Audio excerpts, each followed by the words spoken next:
अस्सलाम वालेकुम, मैं हूं काशिफ रफ़ीक। आप देख रहे हैं प्रोग्राम डिबेट विद काशिफ रफ़ीक। नाज़रीन, हम तो ये समझ रहे थे कि पीपल्स पार्टी और नून लीग के अकाबरीन की मुलाकात हो चुकी है स्पीकर चैम्बर में और दोनों अतराफ से ये कह दिया गया है कि आप सीज़ फायर कर दीजिए और कोई किसी किस्म के बयानात नहीं आने चाहिए और मामलात को अफ़हम व तफ़हीम से आगे चलाया जाएगा। लेकिन फिर हमने देखा कि यकायक इक़दामात जो हैं वो शिद्दत इख्तियार कर गए। कभी तो जो चेयरमैन सेनेट हैं और उनके जो साहबजादे हैं उनकी सिक्योरिटी विड्रॉ कर ली जाती है और इसी तरीके से बयानात पंजाब से आने का सिलसिला जारी है और पीपल्स पार्टी का सेनेट से वॉकआउट भी हो चुका और जो पार्लिमान है उसके अंदर वो अपने जो है रिएक्शन है वो दिखा रहे हैं। इसके अलावा पीपल्स पार्टी के जो मुफाहमती के बादशाह हैं और जो प्रेसिडेंट है आसिफ जरदारी साहब, उन्होंने वज़ीर दाखिला मोहसिन नकवी साहब को भी अपने पास तलब कर लिया है कि पंजाब में जो कशीदगी है इसका कोई सॉर्ट आउट किया जाए, हल किया जाए। इस सारी सूरत हाल पर गुफ्तगू करने के लिए आज मेरे साथ मौजूद है नादिर गबोल साहब, पीपल्स पार्टी को रिप्रेजेंट कर रहे हैं, और नून लीग के अंजुम वकील साहब, रुकन कौमी असम्बली इस्लामाबाद से, वो नून लीग को रिप्रेजेंट कर रहे हैं। दोनों अहबाब का शुक्रिया। सबसे पहले नादिर गबोल साहब आपकी तरफ आऊँगा। सर, ये मुलाकात तो हो गई थी चैम्बर में और मामला तय हो गए थे, फिर यकायक ये क्यों इस तरह के इकदाम और इस तरह की चीज़ें ब्लो अप कर रही हैं सर? जाहिर सी बात है, कोई मामला तय नहीं हुए थे। हमने अपने मुतालबात रखे थे और हमारा मुतालबा यही है कि मरियम नवाज साहिबा उनको चाहिए कि वो अगर उनसे गलती हुई है उस गलती का एतराफ़ करें और माफ़ी मांगे। हम उनके कोalition पार्टनर है, कोई हम उनके कोई कैदी नहीं है। हमें कोई ज़बरदस्ती नहीं है कि हम इनकी और इनके चचा जान की हुकूमत को सपोर्ट करें। हम पाकिस्तान की खातिर इनके साथ थे, इनको हमने वोट दिया पॉलिटिकल स्टेबिलिटी के लिए ताकि जमहूरियत का तसलसल जारी रहे और कोई बैरूनी क़ुव्वत फ़ायदा नहीं उठाए पॉलिटिकल इंस्टेबिलिटी का। मगर अगर इस तरह का रवैया इनका रहेगा कि उंगलियां तोड़ देंगे और मेरा पानी या मेरे पैसे, तो फिर इनके साथ चलना मुश्किल हो जाएगा। ऑलरेडी इस साल के इब्तिदा में जो कैनाल का इशू था उस पे उसकी वजह से जो हमारी आपस की जो रंजिशें थी वो बढ़ गई थी और हमने शदीद एहतजाज का एक सिलसिला शुरू किया था। बिलावल भुट्टो ज़रदारी साहब ने आई बिलीव 2 या 3 बड़े जलसों में एहतजाज किया था कैनाल के इशू पे और मज़ीद करने जा रहे थे जब तक इन्होंने कैनाल के इशू से पीछे नहीं हटे। तो अगर इस तरह की सूरत हाल जारी रही तो वॉकआउट तो हमने सेनेट और नेशनल असम्बली दोनों से कर लिया है। तो इसके बाद मज़ीद हम एक्शन लेंगे, ज़रूर लेंगे और कोई भरोसा नहीं कि मामलात आगे बढ़ते जाएँ तो फिर हमें अपना सपोर्ट कोalition के लिए रिकंसिडर करना पड़ेगा। अच्छा, तो इंसान से गलती हो जाती है, गलती मगर बड़ा लीडर उसी को माना जाता है जो अपनी गलती से सीखे और अगर उनके कोalition पार्टनर्स को तकलीफ हुई है, जो कि हुई है, तो वो फिर माफ़ी मांग ले। कोई बड़ी बात नहीं, 2 मिनट में ये तमाम मसले जो हैं वो हल हो जाएंगे। मगर मज़ीद गबोल साहब अपने उस रवैये आपका पे मैं अंजुम वकील साहब को ऐड करना चाह रहा हूँ उसको। मैं अंजुम वकील साहब, आपने गबोल साहब की गुफ्तगू सुनी कि अगर माफ़ी तलाफ़ी वाला मामला नहीं होता और यूं ही चैलेंज पे चैलेंज रहता है पंजाब वर्सेस सिंध, तो फिर वो कहते हैं आगे जाके हम अपनी सपोर्ट भी विड्रॉ कर सकते हैं। तो आपकी नून लीग के अंदर जो अकाबरीन है उनकी क्या थॉट है सर? बिस्मिल्लाहिर्रहमानिर्रहीम जी, हमारी तो थाट ये है जी कि ये कोलिशन गवर्नमेंट है और माशाल्लाह इस कोलिशन गवर्नमेंट ने फर्स्ट टाइम इस कोलिशन गवर्नमेंट ने इतनी कामयाबियां समेटी हैं और ये इसका संबर जो है वो दोनों पूरी कोलिशन को जाता है। तो ये इंशाल्लाह सफ़र हमारा जारी रहेगा और इंशाल्लाह जारी रहना चाहिए। बाकी ये मसाइल पर सूबाई लेवल पर छोटे मोटे हुए हैं तो इसमें सीनियर क़यादत इंशाल्लाह इन्वॉल्व हो गए इनको ख़त्म करा लेगी। मेरे ख्याल में कि ये जो मसाइल इतने बड़े नहीं हैं, बस मैं तो इसमें अफसोस ही करूँगा कि जो कुछ हो रहा है क्योंकि मुखालफिन को बातें करने का मौका मिल रहा है।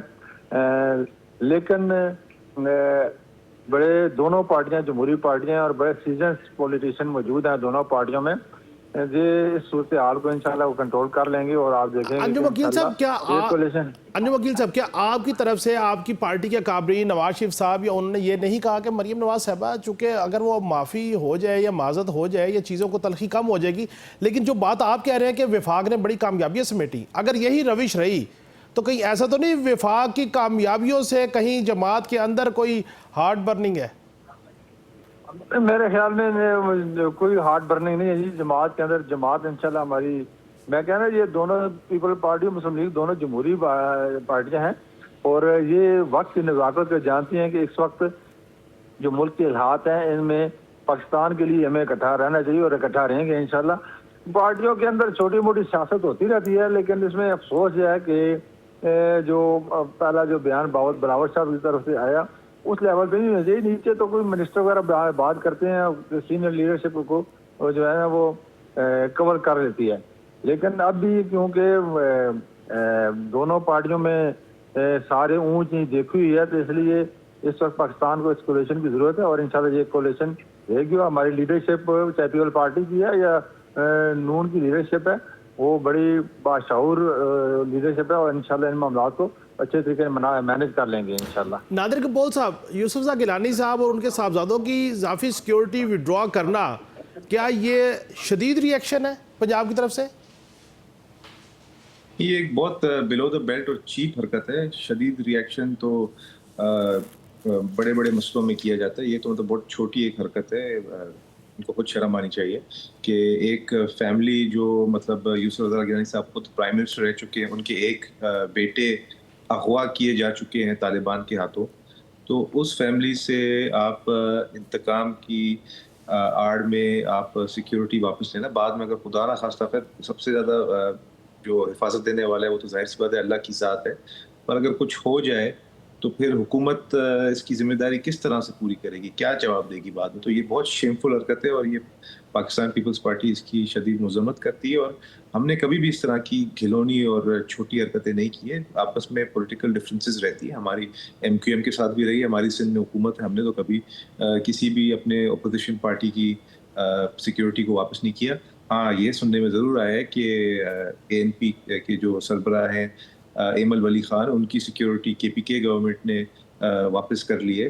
तो यहीं पे देखें पंजाब की हुकूमत क्या कर रही है। ये बहुत मतलब ये PTI से आप एक्सपेक्ट कर सकते हैं, मगर नून लीग जैसी एक पुरानी पॉलिटिकल पार्टी जो 4 दफ़ा जिसके प्राइम मिनिस्टर रह चुके हैं, 4 दफ़ा ही उनके या 5 दफ़ा उनके चीफ मिनिस्टर रह चुके हैं, तो वो उनसे एक मैच्योरिटी एक्सपेक्टेड थी और ये इस तरह की बचपने वाली और अगेन गिलोनी हरकत उनसे एक्सपेक्टेड नहीं थी। और सिक्योरिटी देने वाला देखें अल्लाह की ज़ात है, मगर उसके बाद अंजुम वकील साहब, है। अंजुम वकील साहब, आपने नादिर कपोल साहब की गुफ्तगू सुनी, सिक्योरिटी वापस लेना तो एक इंतहाई इकदाम होगा ना सर, तो ये क्यों किया गया? सिक्योरिटी वापस नहीं लेनी चाहिए, इसकी मालूमात करते हैं कि क्या बात हुई है और किसने की है। मेरे ख्याल में ये अगर हुई है तो इस पर तो हम भी अफसोस करते हैं।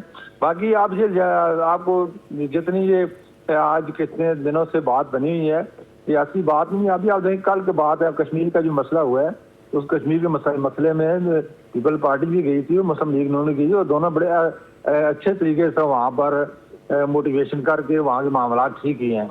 तो ये अंजुम वकील साहब यही तो हैरानकुन बात है कि कश्मीर के मामले पे साबिक वज़ीर आज़म राजा परवेज़ अशरफ साहब, कमर ज़मान कारा साहब जो है वो पीपल्स पार्टी को रिप्रेजेंट कर रहे हैं, उस इशू को डायलॉग के जरिए सेटल डाउन किया गया है। लेकिन हैरानकुन बात यह है कि कश्मीर का इशू एडजस्ट हो गया, प्राइम मिनिस्टर साहब ने उसका नोटिस लिया, पंजाब के मामले के ऊपर ना प्राइम मिनिस्टर साहब ने अभी तक नोटिस लिया, ना आपस में लीडरशिप ने बैठ के कहा, फिर ये सिक्योरिटी का विड्रॉ हो जाना, ये तो मेरे ख्याल में आपने अखबार में भी देखा होगा कि मेरे कल वज़ीर आज़म पाकिस्तान और मुस्लिम लीग के लीडर जो हैं हमारे मियां नवाज शरीफ साहब और एमन के मरियम नवाज शरीफ साहब कल लाहौर में इकट्ठे हुए और उन्होंने इस पर डिस्कस किया और ये उन्होंने फैसला किया है कि हम इसको मजीद हवा नहीं देंगे, इसको यहाँ पर रोकेंगे। और फिर उसके बाद सिक्योरिटी वापस ले ली आज सर।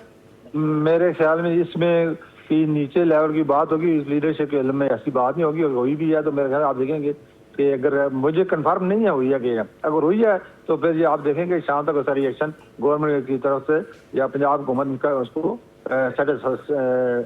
सेटिस्फाई कर लेगी और उसका मसले का हल कर लेगी। ये हो सकता है कि नीचे से भी ऐसी बात हो, लेकिन मेरे इल्म में ये नहीं है बात। नादिर कपोल साहब, सर सिक्योरिटी रेस्टोर हो जाती है, चीज़ें जो एमिकेबली सॉर्ट आउट हो जाती हैं, अगर हम कश्मीर के एक इतने बड़े मोबिलाइजेशन के साथ गुफ्तगू कर सकते हैं, तो आप तो दोनों इत्तेहादी जमातें हैं, आपने तहरीक इंसाफ की हुकूमत के खिलाफ अदम एतमाद हो, PTM हो या बाकी कामयाबियों सारी इकट्ठी थे, तो मामला रेस्टोर हो जाएगा, मामला नॉर्मल हो जाएंगे, या तहरीक इंसाफ ऐसे खुश होती रहेगी? नहीं, जाहिर सी बात है, बिल्कुल सर आपने दुरुस्त फरमाया कि हमने जो PDM है उसमें हमने एक दूसरे का साथ दिया है, चार्टर ऑफ डेमोक्रेसी और आमरीत के खिलाफ हमने एक दूसरे का साथ दिया है। तो ये तो इतना बड़ा इशू नहीं है। ये बड़ा इशू इसलिए बन गया है क्योंकि एक सूबे की चीफ मिनिस्टर और पार्टी के लीडर की बेटी, और आई थिंक वो खुद भी शायद वाइस प्रेसिडेंट है अपनी पार्टी की, तो इतने हाई लेवल की अपनी पार्टी की लीडरशिप से वो एक्सपेक्टेड नहीं है कि इस तरह की वो जबान इस्तेमाल करे और इस तरह का रवैया रखे। वो आज अभी अपनी गलती का एतराफ़ करते हुए माफ़ी मांग ले, रात तक बात खत्म हो जाएगा। अभी तो असेंबली का जो सेशन है वो भी अजर्न हो गया क्योंकि जो कोरम है वो पूरा मीट नहीं कर रही है नेशनल असेंबली। तो अगर ये मामला माफ़ीनामा अगर हो जाता है तो कल आई एम श्योर बहुत एक खुशगवार सेशन होगा असेंबली में, और वहाँ पे फिर आवाम के जो मसले हैं उन पर डिबेट होगा, ना कि इस तरह की जो पॉलिटिकल पॉइंट स्कोरिंग वो नहीं की जाएगी। और ये पाकिस्तान की जो आवाम है वो भी इस चीज़ से बड़ी अफसोस का मुकाम है। पाकिस्तान की आवाम भी कह रही है कि ये आपस में क्या कर रहे हैं। इनको चाहिए कि हमारे जो सैलाब मुतासरीन है उनके इश्यूज़ पे डिस्कशन हो, मगर ये जो इशू है ये उंगली तोड़ने पे चले गई और मेरे पानी पे और मेरे पैसे पे चले गई, जो कि बहुत अफसोसनाक है। गबोल साहब, मोहसिन नकवी साहब को भी तलब कर लिया प्रेसिडेंट ऑफ पाकिस्तान ने, जो बाहर मुफाहमत के बादशाह समझे जाते हैं, तो आप क्या समझ रहे हैं कि वो इंटरवीन करके मामला को सॉर्ट आउट कर लेंगे? देखिए, जाहिर सी बात है, अभी तक तो नहीं पता कि किस वजह से बुलाया गया है उनको। हो सकता है कि सिंध के और कराची के लॉ एंड ऑर्डर पे बुलाया गया क्योंकि वो है तो इंटीरियर मिनिस्टर, जाहिर सी बात है। मगर अगर तो ये बिल्कुल जाहिर सी बात है क्योंकि करंट बड़ा एक इंपॉर्टेंट इशू चल रहा है, तो आई एम श्योर उस पर भी डिस्कशन होगी। और अगर प्रेसिडेंट आसिफ जरदारी साहब मोहसिन नकवी साहब को जिम्मेदारी देते हैं तो आई एम श्योर वो अपना रोल अदा करेंगे। तो मीटिंग के बाद ही पता चलेगा, इस वक्त का इस वक्त होगा। अंजुम वकील साहब, सर ये फरमाइएगा कि जेनवनली ये मामला जो शुरू हुआ बेनज़ीर इनकम सपोर्ट प्रोग्राम के थ्रू सैलाब ज़दगान की इमदाद के पॉइंट ऑफ व्यू से, एक्चुअली यही बात है या पसे पर्दा कुछ और चीज़ें हैं जिनको कैमोफ्लेज किया गया और BISP का इशू को बना के फिर बयानबाजी शुरू हो गई, फिर चैलेंज शुरू हो गया, फिर उसके बाद सिक्योरिटी विड्रॉ हो गई, या मामला कुछ और है सर? नहीं, मैं कुछ और मामला नहीं है जी। ये इंशाल्लाह कोलिशन है, कोलिशन गवर्नमेंट के दोनों लाजम मलजूम है, इसमें किसी कोई और बात नहीं है। ये ज़ाहिर है दो अलग-अलग पार्टियां, तो अपने अपने उनके मोटिव हैं, तो वो उस पर गुफ्तगू बात का हो जाती है कि ज़ाहिर है मरकज़ में कोलिशन के सूबों में अपनी अपनी हुकूमत है, तो अपनी अपनी हुकूमत की कारकर्दगी पेश करनी पड़ती है, लोगों को इत्मीनान दिलाना पड़ता है, लोगों से कभी तो ये एक सियासी बात हो रही है। ये पॉलिटिकल मेरे ख्याल में ये पॉलिटिकल पॉइंट स्कोरिंग ही हो सकती है। बाकी जिस तरह आप कह रहे हैं कि हमने कल कश्मीर का मामला, अभी 2 दिन हुए हैं, अल्लाह ना करे कोई और मसला भी होता है, फिर देखेंगे आपके ये दोनों पार्टियों ने जमहूरियत के लिए बड़ी कुर्बानियां दी हैं। और आप जो अंजुम वकील साहब, इस पीपल्स पार्टी को कोई कायल करके हुकूमत का हिस्सा ही बना ले सर, को वफाकी काबीना का हिस्सा बना ले, ताकि ये जो रोज का एक इशू है वो खत्म हो जाए। क्या हम तो कब से कह रहे हैं कि हुकूमत का हिस्सा बने। वज़ीर आज़म पाकिस्तान ने भी इनको कहा कि आप हुकूमत का हिस्सा बने, कैबिनेट में है, अपना किरदार अदा करें। नो डाउट कि आप भी वो बड़ा अच्छा किरदार अदा कर रहे हैं, लेकिन कैबिनेट में है तो इन्हीं कारकर्दगी और ज़्यादा बेहतर होगी और आवाम को भी उसका पता चलेगा। तो हम तो हमारी ख्वाहिश है और शायद ये भी कि ये पॉसिबल हो जाए इस स्टेज पे। अभी तो बिगनिंग है, 1.5 साल हुआ है हुकूमत को, तो आप देखें किसी पॉइंट पे ये भी पॉसिबिलिटी है कि हुकूमत में शामिल हो जाए। नादिर कबूल साहब, कोई पॉसिबिलिटी है कि वंस फॉर ऑल इस कॉन्फ्लिक्ट को सेटल करने के लिए, कि कभी मुशावरत का मामला होता है कि मशवरा नहीं किया गया, कभी कोई इशू होता है, तो वंस फॉर ऑल सेटल करने के लिए ये बेहतर है कि पीपल्स पार्टी सोच सकती है कि वफाकी काबीना का हिस्सा बन जाए? नहीं, इस वक्त तो बिल्कुल कंसिडरेशन में नहीं है ये ऑप्शन। और कौन सी जो बाकी इनकी गवर्नमेंट के अंदर जो बाकी पार्टीज हैं वो कौन सा इनसे खुश हैं। काफ़ी जो इनके एलाइज हैं, चाहे बलूचिस्तान अवामी पार्टी हो या दीगर हो, उनके अपने रिजर्वेशन है। वो भी कहते हैं कि उनको इम्पोर्टेंट मैटर्स में ऑन बोर्ड नहीं लिया जाता और काफ़ी यूनिलैटरल और एक तरफा फैसले किए जाते हैं। तो ये तो ऑप्शन बिल्कुल भी ऑन द टेबल नहीं है और ना आई थिंक इसकी कोई पॉसिबिलिटी नज़र आती है आने वाले दिनों में। और फाइनली जो है आपको ये मामला सेटल डाउन होता नजर आ रहा है माफ़ी के बगैर? देखिए, अगर अना को नीचे रखेंगे और मुल्क के जो इंटरेस्ट है और आवाम के जो इंटरेस्ट है उनको बालातर रखेंगे तमाम चीज़ों पे, अपनी अना पे, अपनी ज़ाती रंजिशों पे, तो फिर ये मामला सेटल हो जाएगा, वरना ये इसी तरह चलता रहेगा, बढ़ता जाएगा बल्कि। बहुत बहुत शुक्रिया नादिर गब्बोल साहब आपका, अंजुम वकील साहब आपका, आप दोनों ने टाइम दिया। नाज़रीन, आपने हमारे मेहमानों की गुफ्तगू सुनी कि अगर अना, ज़िद और हरदर्मी को एक साइड पर रख दिया जाएगा तो चीज़ें बेहतरी की तरफ चली जाएंगी और ये मामला जो पीपल्स पार्टी और नून लीग का कॉन्फ्लिक्ट है ये सेटल डाउन कर जाएगा और चीज़ें यूँ ही स्मूथ आगे चलेंगी। आने वाला वक्त साबित करेगा कि पीपल्स पार्टी और नून लीग मज़ीद गहरे मरासिम के साथ चीज़ों को चलाते हैं या अपने रास्ते जुदा करते हैं। नाज़रीन, एक ब्रेक से वापस आएंगे तो तोशाखाना 2 के हवाले से गुफ्तगू करेंगे।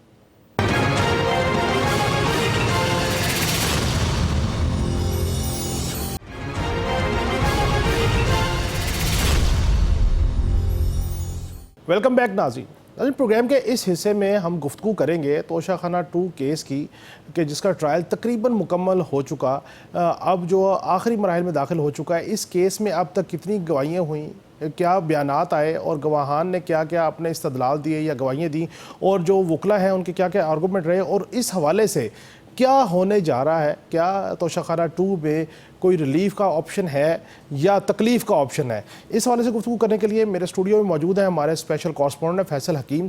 बहुत शुक्रिया फैसल साहब, जिन्होंने तोशाखाना 2 का सारा ट्रायल जो है अडियाला जेल का वो ऑलमोस्ट कवर किया है। और रियासत अली आज़ाद साहब एक तवाना आवाज़ हैं, साबिक सदर हैं इस्लामाबाद हाई कोर्ट बार के। इनसे सोचा कि कानूनी नुकात के ऊपर और हाई कोर्ट के मामला के ऊपर बिलखसूस गुफ्तगू की जाए। दोनों अहबाब का बहुत शुक्रिया। फैसल हकीम साहब, सबसे पहले आपके पास आऊँगा। अब तक जो तोशाखाना 2 की हो चुकी हैं, गवाहियाँ हो चुकी, जो सारे मामला हो चुके, उसके बारे से हमारे नाज़रीन को आगाह कीजिए। देखिए, तोशाखाना 2 केस इस वक्त जो है वो हतमी मराइल में दाखिल हो चुका है और मजमूई तौर पर इसमें 20 गवाहान थे। 20 गवाहान की जो है वो गवाहियाँ भी हो चुकी हैं, शहादतें हो चुकी हैं और उसके साथ साथ उनके जो आप ये कहते हैं कि वकील सफाई थे दोनों, बुशरा बीबी के भी और बानी पीटीआई के भी, वो उन पर जरा भी आज मुकम्मल कर चुके हैं। अब उसके बाद का अमल शुरू हो गया और ये अमल है 342 का एक सवालनामा दिया गया। ये सवालनामा जो है वो 29 जो सवालात हैं उन पर मुश्तमिल है और ये सवालनामा जवाब की सूरत में अदालत को फराम किया जाएगा और अदालत ने 8 अक्टूबर को जो समाअत होने जा रही है, यानी कल नहीं परसों जो समाअत होने जा रही है, उसमें ये तलब किया है कि वो अदालत में पेश किया जाए। जब वो अदालत में पेश किया जाएगा तो उसके बाद एक मुख्तसर सी हो सकता है कि बहस हो और उसके बाद ये फाइनल हो जाएगा केस। लगता यूँ ही है कि अब जो सूरत हाल है वो काफ़ी आगे जा चुकी है और जो एक ये कहा जा रहा था कि इसका फ़ैसला जो है वो जल्द आने वाला है, अब वो मरहला आ चुका है कि तोशाखाना 2 का फ़ैसला आने जा रहा है। जी, रियासत अली आज़ाद साहब, फैसल हकीम साहब की गुफ्तगू आपने सुनी, आउटलाइन उन्होंने बताई है। कानूनी नुकात के हवाले से बताइएगा, तोशाखाना 2 का केस के ऊपर आपकी भी गहरी नज़र है। तोशाखाना 2 की जो गवाहियाँ हो चुकी, जो क्रॉस आर्गूमेंट हुए, चीज़ें हुई, आपकी कानूनी पहलू से आप क्या समझते हैं कि चीज़ें जो सी है वो ठीक डायरेक्शन में जा रही हैं, अप टू द मेरिट जा रही हैं? आपकी मुस्कुराहट बता रही है कि सवाल मैंने खिलाफ मामूल कर दिया। बिस्मिल्लाहिर्रहमानिर्रहीम। काशिफ भाई, बात ये है, आप बात करते हैं कि जी आप कानूनी राय दें। कानूनी राय बिल्कुल मुख्तलिफ होती है और जो प्रोसीडिंग होती है वो बिल्कुल मुख्तलिफ होती है। मैं इसलिए आसरा था। मेरी ज़ाती राय में देखें, जो ट्रायल तोशाखाना 2 है, देखिए इस पे सुप्रीम कोर्ट ऑफ पाकिस्तान की एक जजमेंट है। पहले तोशाखाना 1 आया, अब 2 आ गया, कल को 3 आ जाएगा, फिर 4 आ जाएगा, फिर 6 आ जाएगा। इस पे सुप्रीम कोर्ट ऑफ पाकिस्तान की सुगरा बीबी केस है, जिसके अंदर जैसे सबसे पहले मीर मुर्तजा भुट्टो केस था, उसके बाद गनमा भुट्टो केस था, फिर सुगरा बीबी केस, पूरे केसेस को थ्रैश आउट करके सुप्रीम कोर्ट ने एक जजमेंट दे दी कि एक वकुआ की एक एफआईआर होगी। अब यहाँ पे सिलसिला पहले तोशाखाना 1 आया, अब 2 आ गया, जैसे मैंने शुरू में कह दिया। तो मैं इस पे क्या राय दूं? बात ये है कि ये सारी पॉलिटिकल विक्टिमाइजेशन है बाय होकर क्रोक इमरान खान के ऊपर ये जो केसेस बनाए जा रहे हैं। मैं समझता हूं कि ये सीधी सीधी बदनीति पे मबनी है और इसके अंदर जो आर्टिकल 10 है वो बिल्कुल कतई तौर पे आपने देखा कि जब पहले इमरान खान का ट्रायल हुआ जिसमें इनको सजा की गई थी, वो कैसा हेस्टी मैनर में वो ट्रायल हुआ। वो हम कहते होते हैं रश जस्टिस क्रश जस्टिस, रात को भी अदालतें लगी रही और ट्रायल चलता रहा। तो इस पे कानूनी राय देना तो मैं क्या उस पे राय दूं, लेकिन बात यह है कि चूंकि इस वक्त पाकिस्तान के अंदर 26वीं तरमीम के बाद अदलिया तो बिल्कुल आज़ाद नहीं रही, तो आर्टिकल 10 ने मुयस्सर होना बिल्कुल ये ऐसे है कि आप अहमकों की जन्नत में रह रहे हो, तो मैं उसको ये कहूँगा जैसे ये ट्रायल हो रहा है, मैं आज कह रहा हूँ कि जिन अदालतों के फैसले प्रिडिक्ट कर लिए जाएं कि इसमें सजा होगी, इतनी होगी, तो वो कौन सा अदालती निज़ाम है, वो कौन सी अदालत है, वो कौन सा ट्रायल है, वो कौन सा इंसाफ है। तो मैं आपको प्रिडिक्ट कर रहा हूँ कि इसमें सजा कर देंगे, और जो पहले supreme court of Pakistan Islamabad high court में अल कादर जो ट्रस्ट केस है वो फिक्स हो जाएगा, उस पर इमरान खान की सजा सस्पेंड कर देंगे, आई वाश देंगे अवाम को कि देखें जी इधर तो इंसाफ की और लोगों को जो उनके हकूक हैं उसके अंदर दूध और शहद की नहरें बह रही हैं। ये बस ऐसी अच्छा लोगों रियासत को साहब, एक जैसे आप कह रहे दिखाया जा रहा हैं है। आपकी प्रेडिक्शन है कि इसमें सज़ा हो जाएगी, ये आपकी प्रेडिक्शन है, कितनी सज़ा ये भी प्रेडिक्ट कर दें? सजा तो देखे उनकी मर्जी है, मेरी तो जाती राय में उनको जो मैक्सिमम सजा है वो ही देंगे। मेरा लगता है ऐसे है, चूंकि जो सबका रिकॉर्ड है अगर उसको देखें तो इमरान खान उनके ऊपर जितने केसेस बनाएंगे और जितनी उनको कन्विक्शन आई है आप देख लें, उसके मुताबिक ये तो पॉलिसी जस्टिस है।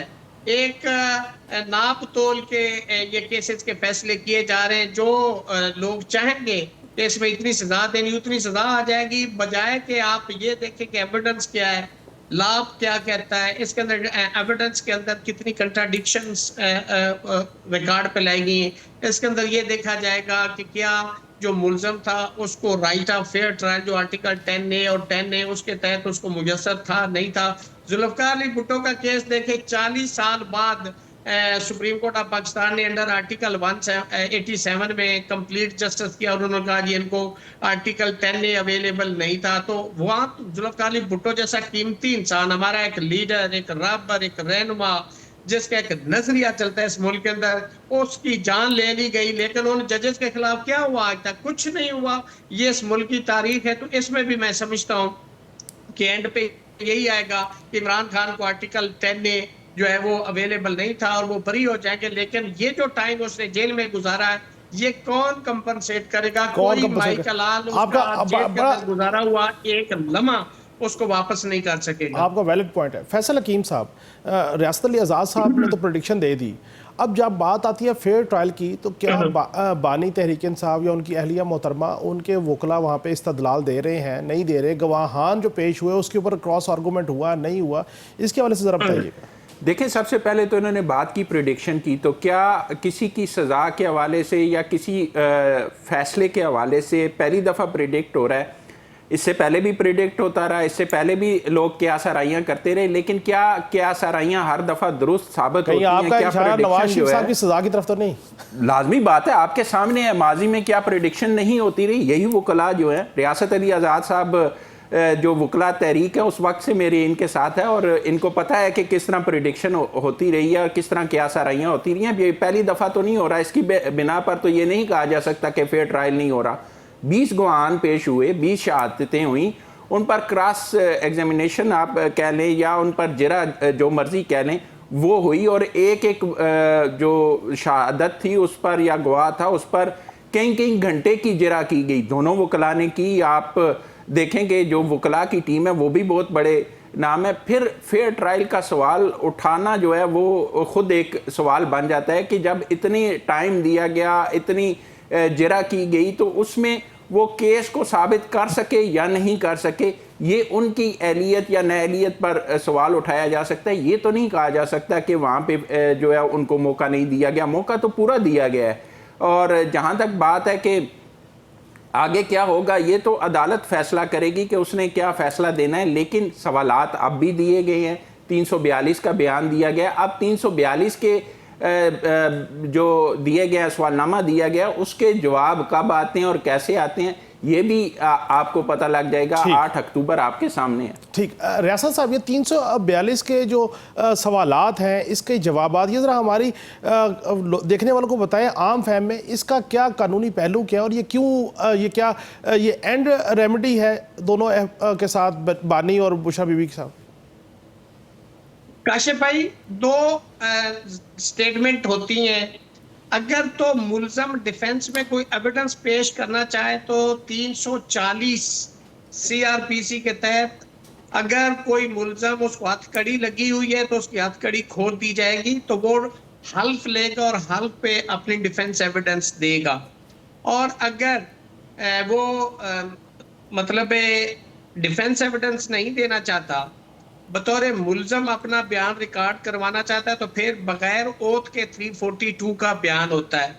उसके अंदर वो स्टीरियोटाइप अपना सवाल होते हैं और उसके आपने जवाब देने होते हैं, और आपका जो डिफेंस होता है वो आप पुट करते हैं कि जी मुझे बदनीति से इसमें इन्वॉल्व किया गया है, मेरे ऊपर ये झूठा केस लगाया गया है, व्हाटएवर जो डिफेंस काउंसिल लेंगे वो अपना डिफेंस देंगे। इसका मतलब ये होता है कि पहले प्रोसिक्यूशन की, मुस्तगीज की, सरकार की शहादतें हो गई हैं, अब मुल्जम को सफाई का मौका दिया जा रहा है। सादे लफ्जों में इसको ये कहेंगे तो 342 का है कि जी अगर मुल्जम अपनी सफाई में कुछ कहना चाहता है तो ये वो शहादत होती है जिसके ऊपर जरा नहीं होती। लेकिन अगर 340 के तहत अगर कोई मुल्जम अपनी शहादत देगा तो उसके ऊपर जो सरकार है, जो सरकारी वकील या प्रोसिक्यूटर होता है, वो उन पे जरा भी गवाहों पे करता है। तो जब 342 का होता है तो उसके ऊपर सरकार जरा नहीं करती, ना की जा सकती, चूंकि उसकी कानून इजाजत नहीं देता। तो मुझे ये बताइए सर कि 340 के 2 के सवालनामे के जवाबात के बाद आप समझते हैं कि वो जरा नहीं होगी, फिर उसको एवेल्युएट करके तो फर्दर प्रोसीडिंग आगे लेके जाई जाएगी, मैं ये समझूं? उसके बाद अगली स्टेज होती है, आर्गूमेंट होते हैं, फाइनल आर्गूमेंट होते हैं। दो उस पे भी ऑप्शन होते हैं। पहला ये होता है कि जी जिसका केस होता है वो उसको शुरू करता है, लेकिन जजमेंट्स ऐसी भी है कि जिसकी शहादत एंड पे खत्म होती है, आर्गूमेंट पहले वो करता है, तो इसमें कोई फर्क नहीं होता। स्टेट पहले कर ले, उसको रिबट करती है डिफेंस, तो उसके बाद फैसला आना होता है। आप ये बिल्कुल समझ लें, एक आध तारीख की बात है, जो ही ये 342 का बयान हो जाएगा उसके बाद बहस हो जाएगी, और मेरी राय के मुताबिक अगर रात 2 भी हो तो इसका फैसला आ जाएगा और जजमेंट आ जाएगी, जिसके अंदर मैं समझता हूँ जैसे मेरे भाई फरमा रहे हैं बिल्कुल ठीक है। हम तो उस वक्त भी आवाजें उठाते रहे, हमने हर दौर में गलत को गलत कहा है, सही को सही कहा इसमें कोई है। अगर बाकी लोगों को गलत सताए हुए तो हमने कभी ये नहीं कहा कि उनको राइट ऑफ फेयर ट्रायल मिला। हमने उस वक्त भी कहा है कि ये गलत है। हम आज भी कह रहे हैं कि गलत है। हम तो आइन और कानून की बालादस्ती चाहते हैं। हम इस मुल्क के अंदर रूल ऑफ लॉ की बात करते हैं कि तमाम शहरियों को यकसर जो हकूक है वो मुयस्सर हो, उनको कानूनी इमदाद भी यकसा मुयस्सर हो, उनको इंसाफ के दरवाजे भी यकसा मुयस्सर हो। तो हमारी तो ये एक ख्वाहिश है, बीइंग स्टूडेंट ऑफ लॉ, जो कि सिर्फ ख्वाहिश ही रह गई है, उस पर अमली जामा आज तक आप देख ले 70-72 साल पाकिस्तान को बने हुए हो गए, हमने नहीं देखा। अदलिया का पहले ही सत्यानाश था, अब तो सभा सत्यानाश हो गया 26वीं तरमीम के बाद। रियासत साहब, 26वीं आईनी तरमीम में बहरहाल आपका अपना एक स्टैंड था और आपने खुल के उसका इजहार किया। आप उस वक्त हाई कोर्ट बार को रिप्रेजेंट भी कर रहे थे। मेरा सवाल ये है कि 26वीं आईनी तरमीम में शायद इस्लामाबाद हाई कोर्ट के मोअज़्ज़िज़ जजेस साहबान को दूसरे प्रोविंसेस में ट्रांसफ़र करने की भी कोई कानून साजी का पहलू था, जिसको बाद में शायद वो 26वीं आईनी तरमीम से निकाल दिया गया। पहले तो ये कंफर्म कर दीजिए ऐसा था या नहीं। और दूसरा ये कि अब जो हाई कोर्ट के मोअज़्ज़िज़ जजेस साहबान के अंदर एक डिवीज़न क्रिएट हो गया हुआ है, एक चीज़ें हो गई है, तो ख़ुद वो हम देखते हैं कि सुप्रीम कोर्ट में इंसाफ के लिए जा रहे हैं, तो आम आवाम का ट्रस्ट कैसे बिल्डअप होगा और उनको कैसे इंसाफ मिलेगा सर? देखिए काशिफ भाई, अभी 26वीं तरमीम के बाद अदलिया के ऊपर आम रेडी वाला, छल्ली बेचने वाला भी ये समझने लग गया है कि जहां पे जजेस वोट्स के जरिए आएंगे उसकी कॉम्पिटेंस को नहीं देखा जाएगा, तो वो कौन से जजेस और कौन सी जुडिशरी होगी और कौन सी आज़ाद अदलिया होगी। तो मैं समझता हूँ कि अब तो अदलिया बस एक दिखावे के लिए, एक शो पीस के तौर पर आप समझ सकते हैं कि आप किसी को दिखाना हो कि ये हमारे मुल्क में अदलिया है, उसकी परफॉर्मेंस के हवाले से आप कोई उनकी प्रोग्रेस, कोई उनकी परफॉर्मेंस आप नहीं बता सकते। इस वक्त मुल्क के अंदर बिल्कुल आप देखिए इस्लामाबाद हाई कोर्ट को, तो फेडरेशन के खिलाफ आप केस लेके जाएं, अगर आपको स्टे मिल जाए, बनता भी हुआ, और आपको अगर उसके खिलाफ रिलीव मिल जाए, तो मैं यहाँ बैठा हूँ, मैं जिम्मेदारी से ये बात कर रहा हूँ कि वहाँ पे जो आज़ाद जजेस हैं उनके पास फेडरेशन का एक केस भी नहीं लगाया जाता। तो किस अदलिया, किस आज़ाद अदलिया और निज़ाम की आप बात कर रहे हैं? हम तो निज़ाम की बात करते हैं। हमने जुडिशरी के लिए ये नहीं कहा कि हमने कोई उनका ब्रीफ लिया हुआ कि हम जुडिशरी को डिफेंड करेंगे। हम इस मुल्क के अंदर चाहते हैं कि आज़ाद अदलिया हो, लेकिन अदलिया भी लेटू प्रोग्राम में बिल्कुल लेट गई है। इस मुल्क में अदलिया जस्टिस मुनीर से लेके जस्टिस यहिया अफरीदी तक आप देख ले, तो इस वक्त मैं समझता हूँ कि मेरा ख्याल कभी 5-10% भी अदलिया आजाद नहीं रही। हमने तो जदोजहद पहले भी की, अब भी कर रहे हैं और आइंदा भी करते रहेंगे। हमारे जिम्मे है ही जदोजहद। तो रियासत साहब, आप समझते हैं कि जो बड़े बड़े चैम्बर्स हैं जहां से जजेस जो हैं वो इन प्लेस किए जाते हैं, वो उसकी कोई ना कोई इन्फ्लुएंस है अदलिया को आज़ादी की राह में रुकावट हम तस्वुर कर सकते हैं? देखो, इसमें हमारे जो दो धड़े ना बुनियादी तौर पे पाकिस्तान के अंदर बुकला के, ये सबसे बड़ा प्रॉब्लम है जो अदलिया को लिटाने के अंदर और अदलिया की आज़ादी खत्म करने के अंदर। एक जो ग्रुप है वो हुकूमत की गोद में बैठा है, उनके साथ पार्टनर बना हुआ है, तो दूसरा जदोजहद कर रहा है। तो जब ये हमारे अंदर भी डिवीजन है तो फिर अदलिया के लिए तो कोई नहीं, यहाँ पे जाती मफादात की इस वक्त मुल्क के अंदर जंग जारी है। जिसको मफाद मिल रहा है वो कहता है ये अदलिया ठीक है, जिसको नहीं मिल रहा या इंडिपेंडेंट माइंड रखते वो कहते हैं कि ये जुल्म है और ये गलत हो रहा, वो गलत को गलत कह रहे हैं। तो जो लोग वहां हुकूमत के साथ बैठे वो कहते हैं जी बड़ी दूध और शहद की नहरें बह रही हैं। तो ये आप फैसला कर रहे हैं, जो बात आपने की ना सर, लेकिन मेरी जाती राय में मैं समझता हूँ कि हमारा भी इसमें कसूर है, काले कोट वालों का भी। लेकिन मुशर्रफ वाली तहरीक और इसका मुवाजना अगर करें तो उस वक्त पॉलिटिकल पार्टीज भी काले कोट के साथ थी और तमाम काले कोट वाले एक साइड पे थे। अब हमारे अंदर भी एक डिवीजन है दो धड़ों की सूरत में, तो मैं समझता हूँ कि एक मुल्क के इदारे का नुकसान हुआ है। नुकसान हुआ है। फैसल हकीम साहब, चूंकि आप जब अडयाला को कवर कर रहे थे तो आउटसाइड अडयाला जो है वो गुफ्तगू होती थी। अली अमीन गंडापुर साहब ने बड़े सख्त जो है वो इल्ज़ामात इन प्लेस किए अलीमा खान साहिबा पे, तकसीम का मामला का, एक इदारे के साथ एफिलिएशन या उनके साथ अटैचमेंट की बात भी की, और उसके बाद अलीमा खान साहिबा ने भी उसका जवाब दिया। इसका ज़रा अहवाल बताएं। और फिर बाद में हमें ये पता लगा कि बानी साहब ने दोनों अतराफ से सीज़ फायर करा दिया बयानबाजी के ऊपर। इसके ज़रा अहवाल दीजिए। देखें, जो सूरत हाल है, पहले सिर्फ खबरें आती थी कि पार्टी के अंदर इंतशार है, पार्टी के अंदर इख्तलाफ है, लेकिन अब वो खुल के सामने आ गया। और वो खुल के उस दिन सामने आया जिस दिन जो अली अमीन गंडापुर है वो मुलाकात के लिए यहाँ पे तशरीफ़ लाए गुज़श्ता माह। तो उन्होंने जो मीडिया से टॉक की, उन्होंने उसमें बड़े से पॉइंट उठाए। उन्होंने सबसे पहला पॉइंट ये उठाया था कि अंदर जाके बानी को जो ब्रीफ किया जाता है वो अप टू द मार्क होता ही नहीं है। हर बंदा जो मुलाकात करने जाता है वो अपने एजेंडे के मुताबिक जाता है, अपने मुफाद की बात करता है और सही तरीके से ब्रीफ नहीं किया जाता है, जिसकी वजह से मसाइल पैदा हो रहे हैं, जिसकी वजह से पार्टी मुश्किलात का शिकार है। उन्होंने आवाज़ उठाई कि जो पार्टी की ख़वातीन हैं उनकी किरदार कुशी की जा रही है। फिर उसके बाद आप वाली बात के किसी इदारे के लिए जो है वो काम किया जा रहा है, किसी के मुफाद के लिए काम किया जा रहा है। ऐसी बहुत सारी बातें उन्होंने वक्तन फ़वक्तन गुज़िश्ता चंद दिनों के दौरान ऊपर नीचे हुई, जिसका जो बानी पीटीआई की हमशीरा हैं अलीमा खान, उनकी तरफ से भी जवाब दिया था। लेकिन अब दोनों तरफ से जो इंतशार है, जो इख्तलाफ है, बड़ा वाज़े तौर पर नज़र आता है। और अब पार्टी जो है वो तकसीम भी नज़र आती है। और इसकी ताज़ा तरीन सीज़ फायर, बज़ाहिर आपको सीज़ फायर लग रहा है कि सीज़ फायर हो गया, सीज़ फायर हुआ नहीं है। ये चीज़ अभी तक जारी है। और अब जो सारी की सारी लीडरशिप है ना वो एक दबाव में नज़र आती है। आप ये देखें कि बैरिस्टर गौर इस वक्त पार्टी के चेयरमैन हैं, लेकिन बैरिस्टर गौर इस मौजू पर ज़्यादा बात करने के लिए तैयार नहीं होंगे। आप उनसे बात करके देख लें। और आज जो अलीमा खान है उन्होंने भी वाज़े तौर पर कह दिया जी कि क्योंकि कैंपेन उनके ख़िलाफ़ चल रही है, अब 2 साल से वो सारा कुछ कर रही थी, वो सब बोल रही थी।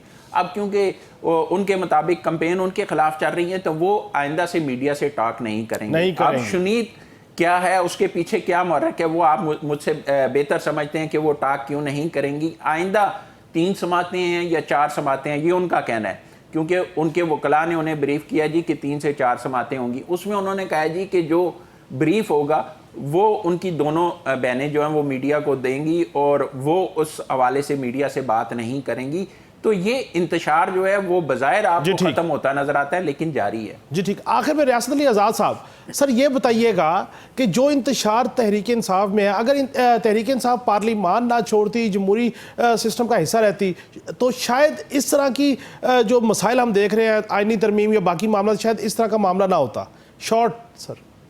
काशिफ भाई, इसमें 2 बातें हैं। एक तो तहरीक का, जब ये तहरीक को आप छोड़ें कि क्या सूरत हाल इनकी है पीटीआई की, लेकिन इसकी जो 2 बातें, इनका पार्लियामेंट को छोड़ना, हुकूमतों को छोड़ना, मेरी बीइंग स्टूडेंट ऑफ लॉ, ये सबसे बड़ी गलती थी। उसकी रीजन ये थी कि सिस्टम में रह के, अगर ये सिस्टम में रहते ना, इनके ऊपर FIR होती ना इनको ये सारी जो फस्तायत का सामना इस वक्त कर रहे हैं ये ना होता, बिल्कुल ठीक। चूंकि ये उस सिस्टम के अंदर रहते। लेकिन उसका दूसरा एस्पेक्ट ये है कि चूंकि उन्होंने ये सारा कुछ छोड़ा तो सारा का सारा निजाम एक्सपोज कर दिया और एक्सपोज हो गया। ये दूसरा एस्पेक्ट है उसका। जी, और ठीक। मैं समझता हूँ कि चूंकि ये तो उनका कोई स्पोक्स पर्सन ही पीटीआई का आपको इस पे बेहतर जवाब दे सकता है। बिल्कुल मेरी ठीक। बतौरे एक स्टूडेंट ऑफ लॉ ये राय थी कि पीटीआई को इस निजाम के अंदर रह के फाइट करना फाइट करना चाहिए था। चाहिए, बिल्कुल उससे ठीक। इनको जितना नुकसान हुआ है वो शायद ना होता अगर वो उसके ठीक। अंदर, चूंकि इन्होंने छोड़ दिया। लेकिन उनका अपनी जगह पे एक स्टांस है, वो ये सर, कहते हैं ठीक। कि हमने इस निजाम को नंगा कर दिया जी, है, ठीक। सबको एक्सपोज कर दिया है मुआशरे के अंदर, मुल्क के अंदर, अवाम के अंदर, कौम के आगे। तो ये मैं समझता हूँ ये उनकी स्ट्रेटजी हो सकती है। बिल्कुल इसमें तो ठीक। वही बेहतर जवाब दे सकते बिल्कुल हैं। ठीक। मैंने जो मेरी जाती राय थी, नाकस राय थी, मेरे से disagree आपका किया point जा आ गया, सकता है। सर। मेरी राय ये थी कि उन्हें नहीं छोड़ना चाहिए। आपका पॉइंट आ गया। बहुत बहुत शुक्रिया रियासत अली आज़ाद साहब आपका, फैसल हकीम साहब आपका। नाज़रीन, आपने हमारे शुरका की गुफ्तगू सुनी, उन्होंने अपनी खुल के बात की। और रियासत अली आज़ाद साहब का कहना है कि being a student of law, वो कहते हैं कि पीटीआई को निज़ाम से नहीं निकलना चाहिए था। नाज़रीन, एक ब्रेक से जब वापस आएंगे तो एक नौजवान काउंसलर लंदन में उन्होंने अपनी पॉलिटिक्स का आगाज़ किया है, उसके पीछे मुहर्रिकात कैसे क्या हैं, कैसे कामयाब हुए, फ्यूचर के क्या इक़दाम है, उस पर गुफ्तगू करेंगे एक ब्रेक के बाद।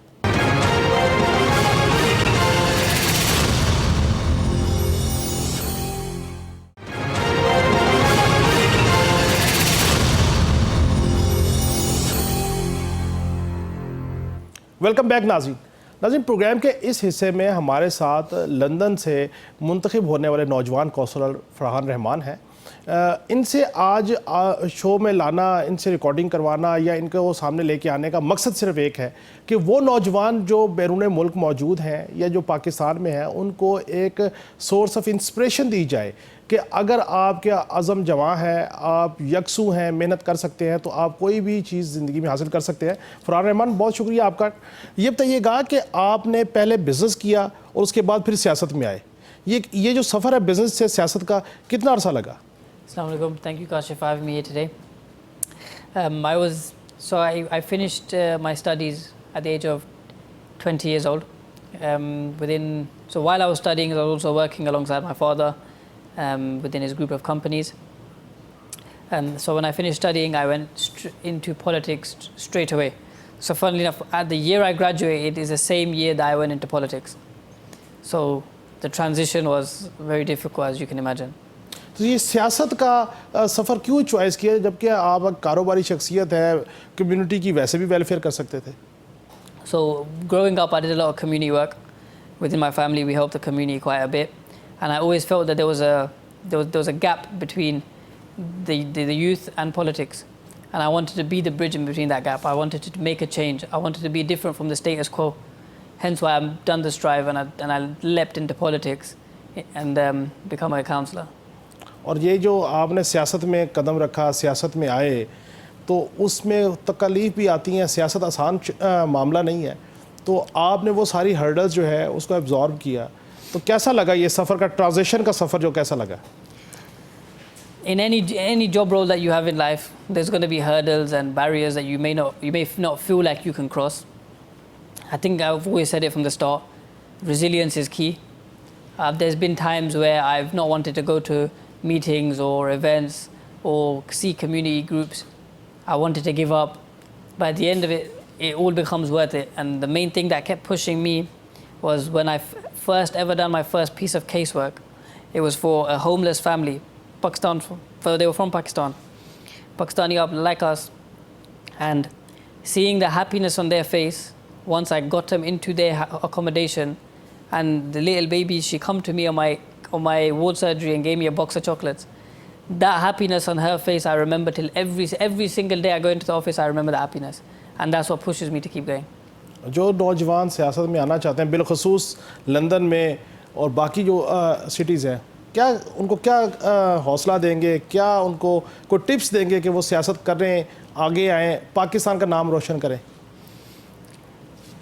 What you just said there is very key, and that is whatever we do for our communities, for our families, for our loved ones. And to be able to say that I am a young Pakistani counsellor, makes me happy and it pushes me to continue going. For my other brothers and sisters that want to get into politics, all I can say to them is never fear anything, keep going, push yourself to do more. And the one quote that sticks with me again is, you are never too young to lead and never too old to learn. So just because there may be a lot of people that are older than you, that may be more experienced than you, that may have more in the political arena than you do, doesn't mean that you're too young to get involved. And that's why I would keep telling everyone. Pakistan में सियासत में बहुत ज़्यादा तनकीद होती है, बहुत ज़्यादा मसला होता है जब आप सियासत में आते हैं। तो आप जब हौंसलों से कौंसलर मुंतखब हुए तो नौजवान कौंसलर का मुंतखब होना और जहाँ पे बड़े बड़े लोग जो हैं वो साल से सियासत कर रहे होंगे, तो आपको भी इस तरह की कोई तनकीद का सामना होगा? It's always difficult when you're speaking to senior councillors.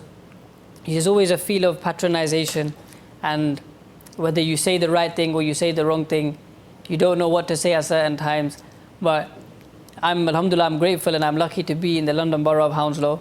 It's a very supporting borough. My colleagues, the leadership team, the training officers, they're all very supportive.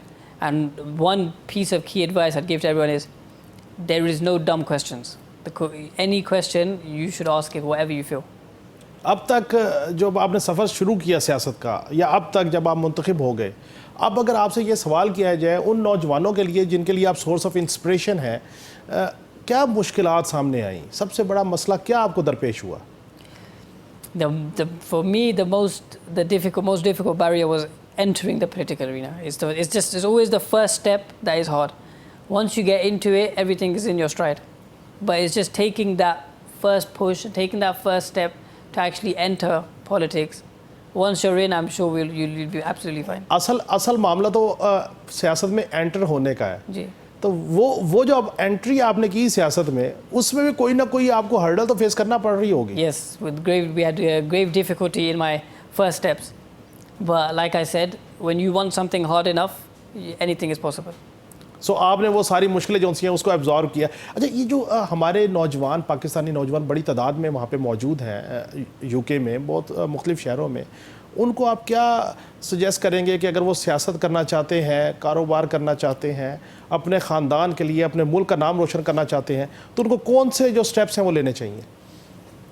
First steps, as always, for me it was, I already had a lot of community work and charity work under my belt. For anyone else that wants to get into politics and they feel they're struggling or they don't know what direction to head in, I'm sure if you Google my name, it'll come up straight away, Councillor Farhan Rahman. My number's on there, my email's on there. I urge all the brothers, all the sisters, Pakistani, non-Pakistani, to contact me. Any help and support I can give, I'll engage with them. And we, inshallah, will have more Pakistani young councillors in the future.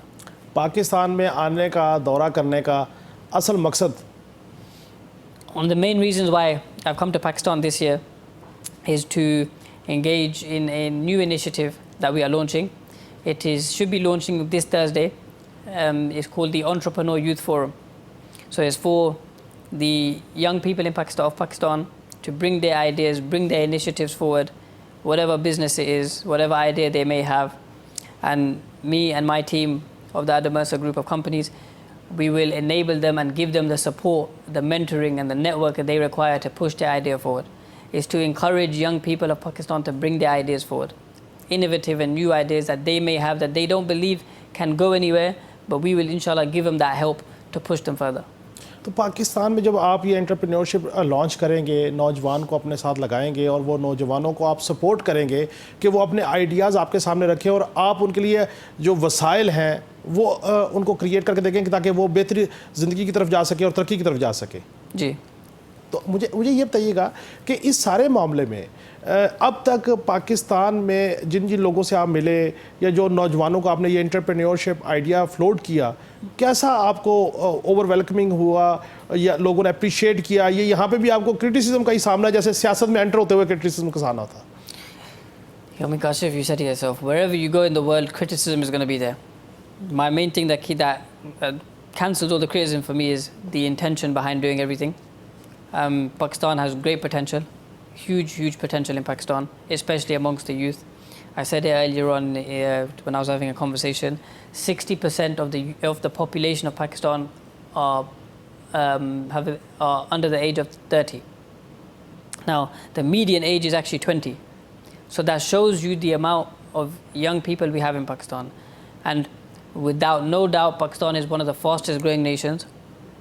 And academically, the youth that we have in Pakistan are phenomenal. And I believe with the right support, with the right mentoring, they can accomplish anything. Pakistani नौजवान बच्चे बच्चियां जो हैं इनमें इतना potential है कि ये तरक्की कर सकते हैं, आगे जा सकते हैं और यूरोप, यूके या दीगर ममालिक में जाके पाकिस्तान का नाम रोशन कर सकते हैं। आप पर उम्मीद है? 100%. और ये बताइएगा आखिर में कि जो पाकिस्तान के नौजवान हैं, बच्चे बच्चियाँ हैं, वो कौन सी ऐसी एजुकेशन की तरफ अपना रुझान लेके जाएं कि जिनसे वो ज़्यादा जल्दी अपने फ्यूचर को बिल्डअप कर सकते हैं और अपने ख़ानदान को, अपने मुल्क का नाम रोशन कर सकते हैं? Any suggestion? There's loads of things they can do. Pakistan has loads of new apprenticeships going on. I've seen myself. I spoke to a few young gentlemen the other day, on the day I landed, and they were explaining to me that they are currently doing apprentice courses for artificial intelligence. As you know, we have to move with the times. Artificial intelligence is the way forward now. Everything is being taken over by AI. So the way Pakistan has kept up with the times, and so I'd put apprenticeship courses in. That's a very great way to start. Sometimes now, you could say 20 years ago, 25 years ago, it was all about education and having a degree, etc. I think now the times are developing. There's more hands-on job roles available. There's more things to be done, and as long as they stick to what they're doing, with the support of the Entrepreneur Youth Forum that we are launching, anything is possible. और ये बताइएगा आखिर में कि जो पाकिस्तानी नौजवान बैरून मुल्क, फ़र्ज़ करें लंदन है, यूके के किसी और शहर है, वहाँ पे अपना कोई इंटरप्रेन्योरशिप लॉन्च करना चाहते हैं, कोई बिज़नेस करना चाहते हैं, तो आपका जो फोरम है और आपकी जो ज़ात है फरहान रहमान, वो उनको किस हद तक सपोर्ट और किस वे में सपोर्ट करने को तैयार? So within my own network of my family's businesses and our business relationships, not like I said to you previously, so we have the networking that we will be able to put them through to, the mentorship that we can provide. We have a group of 13 to 14 different businesses, from the food and beverage industry, transport and logistics, real estate, financial services. We can give them the mentorship they require in whatever field they need to go in. Not just that, whatever ideas they may have or they want to bring forward, we also have the appropriate people with us who can give them the correct funding. We can source for them for whatever they need. आखिर में short सा message Pakistani youth के लिए क्या देंगे? The last message I'm going to give for Pakistani youth is, I've seen it a lot here. Everyone is very, they are motivated, but they are also demotivated at the same time. I would urge them to continue working at what they're doing. Stay steadfast. Remember that nothing good in life comes easy. As long as they work hard, stay clean, I believe that they will thrive in the future. बहुत बहुत शुक्रिया फरहान रहमान साहब आपका। नाज़रीन, आपने नौजवान counsellor हैं फरहान रहमान साहब, उनकी गुफ्तगू सुनी और उन्होंने आखिर में बड़ी अच्छी बात की कि आपने अपने पैशन के साथ साफ़ सुथरे तरीके से मुस्तकिल मिजाजी से मेहनत करनी है, क्योंकि ज़िंदगी में तरक्की करना कोई आसान हदफ नहीं है, आसान रास्ता नहीं है। नाज़रीन, आज के लिए इतना ही। कल फिर मुलाकात होगी। अल्लाह हाफ़िज़।